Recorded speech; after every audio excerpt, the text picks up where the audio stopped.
Sanibonani molweni namkela kwezase-TV ngesiXhosa. Qaphelani ke namhlanje uyokwenziwa i-operation yakhe. Umkhona ke apha ke uPhaphama kukhona umkakhe noPhakamani abesebuza ke ngento yoba hayi bo onjengaye nefemeli yakhe baphi uthuswa kungababoni kuzokumnikeza ke isapoti ke. Uthi ke hayi kuyacaca ke xa bengekho apha loo nto ithi mna ndifana nomntu ofileyo kubo. UPhakamani ke uthe makayeke ube ezihlupha ngabantu abangenaxesha lakhe. Fikile ke ugqirha ke wamsayinisa amaphepha ke esithi ke azofika amanesi azomthatha ke ayokwenziwa ke isejari yakhe. Abasebenzi bakwaDlamini bona bafumene ke isincomo kuntata onjengaye ke esokuba ke besebenze kakuhle ke ngokuba kubanjwe isigebenga esi besifikile.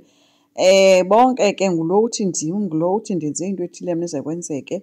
Uthuli ke neyokugqibela uthe ke yena usivezele iikliveji zazigebenga ze sikwazi ukubambeka. So ke baye bashiyeka befowuna ke after unjengaye emkile.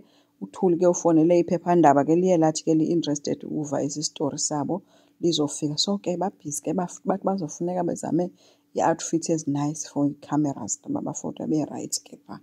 Ukwenza ke guys bonakele esikolweni sikaSibongile apha afike khona ecela uxolo ngoVeleska nje afike atheleke nje nakanjani. uSibongile uthe yena uyakuvuyela ke ukumbona. Wabebuza ke into kungatheni ngathi awulali nolala nje. Uthe mnye Sibongile akulaleki kunzima nje. uSibongile uthe ke zama umzimba uyakudinga ukuphumla. Ukwenza usho uzibona ke yena selfish ngoba kaloku yena uzicingele yena yedwa kuyo yonke le nto. Kangamcingele utatakhe kangazicingela ii-feelings zikanje ngaye kuyo yonke le nto. So uSibongile uyimxelele into yoba no kaloku nawe ubusazama ukwetyisa yonke le nto eyenzekayo akho muntu ubuzokwazi ukumcingela because nawe isakuthusile le nto.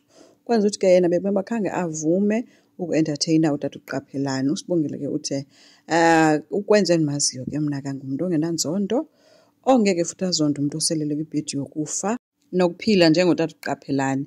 So ke uthe ukwenza nje yena ebengazimiselanga ke shem uhetisha unjengaye kuyo yonke le nto uzibhleyima yena ngokwakhe. So uSibongile uthe asizihlupha ngayo yonke le nto into emasibe ube unewari nayo ukuba masizame uthandazela into isejari katata uQaphelani ihambe kakuhle enye nenye sizoyibona after. So bavumelene ke shem ukwenza but yambona nje uba u-out unguye nje uyizombi. At last ke uPhetheni uyabonakala ke sehleli nonyanakhe ke namhlanje. Uyamcenga ke guys ukwenza into yoba zangamzondi and uyamcela into yoba late makeze azotya idina nabo bonke. Kwenza ke uvele waphendula akangayiphendulele idina usuke wathi nje andibhilive into yoba undiphilisa impilo yobuxoki impilo iminyaka yami yonke. uPhetheni uthe uyaxolise ke uba yonke le nto wambuza omnye uxolisani ubuyazi nyani yonke wena yonke eli xesheni. uPhetheni uthe bengazi nto yho wamshawuta wothuka oku umntwana ke uPhetheni engxothwa ngukwenzo ethi uxokelani ayikho yonke le nto uyithethayo. uPhetheni uzame ukumbamba isandla ke sithi uba ndandazile ngendandikuxelela ukwenza ke isandla sakho sibhekilise phaa kude ke. Ethi ke uPhetheni utatakhe akakwazi nokundijonga etsho ke unjengaye ethi ke ndiyacela ke wena ungandizondi. Iinyembezi ziyazehlela ke kubo bobabini akho uqinileyo kuyo yonke le nto. uPhetheni uthi ke kwaba yimisteyikhi yonke le nto and uyazisola ngayo yonke le nto ubomi bakhe bonke yinto eyawuyiphilela ukuzisola nje lena. Ukwenza uyagixa ke guys ke ngoku akasehli nezo nyembezi. Uthi mama uyimoshile impilo yam uyophulile intliziyo yam. Ayalila ke guys ke uPhetheni sede ke embambe nalapha esandleni ke kukwenzo. Akho mntu ude wabonakala ke kule nto yoba ababone ke bethulisana kuyiloo nto leyo bahleli bodwa bobayi-2. uPhakamani ufika esibhedlele ke yena kuzobona uyise uphathe nee-flowers shem after isejari. Ufika ibhedi yakhe iklini yondluliwe akho kwamntu akho nto ikhombisa ingathi kuzobuya umntu kondluliwe nje iredi for esinye isigulane.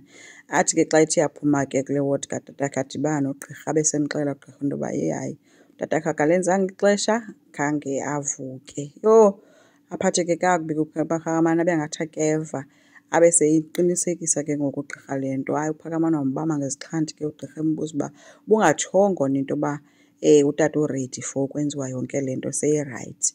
So umenzeleni uzokwazi nokumvusa wathi ndithi hamba kuyomvusa njengangoku. But uzamile ugqirha umehlisa umoya ke sithi ehlisa umoya Dlamini utata udlulile ayikho into esingaba sayenza njengangoku. So late ke kwaDlamini kuyidina ke xa ukwenza ude wancama wavuma because wonke umntu wakhona ukhona bayatya ke. Kodwa into ezithethayo apha kuthetha i-fork and knife abantu bakhona cwaka.